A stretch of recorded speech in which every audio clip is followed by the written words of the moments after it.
गोड़ी तोड़ी अखियां बड़ी जानी मारे छो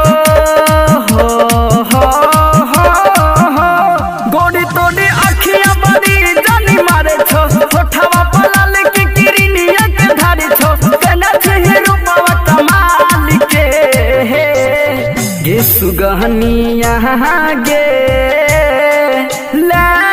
भी दिलहवा निकाल के गे रहनिया गे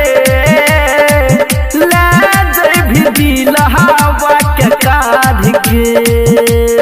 SK म्यूजिक रिकॉर्डिंग स्टूडियो सहर। अभी आप सुन रहे हैं सिंगर टाइगर संदीप को।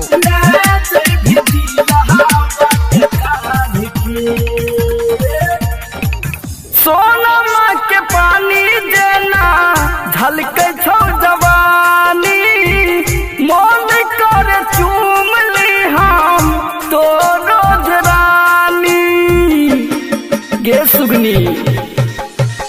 सोनमा के पानी देना झलके छो जवानी मन कर चूम ली हम तो रोज रानी काड़ी काड़ी कसिया में काड़ी रे बदरिया हंसे छिता हंसे लागे फुलावा के कलिया जोरले छो गोरे गोरे गाल के हे गे रानिया गे लाज भी दिलहवा का काढ़ के हे गे सुगनी गे लाज भी दिलहवा निकाल के।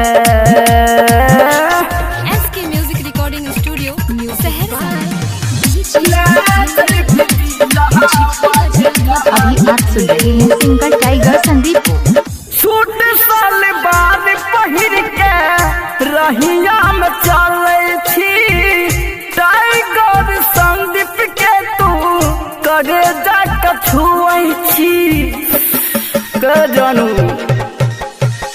सूट साल बाहर पहिर के रहिया में चले छी साल में राहुल के तू करे जाके छुए छी सुंदर रूप तोहर लागो दिल जनिया केकरा हाथ के पीना छिपनिया केतना बड़ाई करियो चाल के हे गे सुगनी गे लहज भी दिलहवा निकाल के हे गे रहनिया गे लहज भी दिलहवा निकाल के।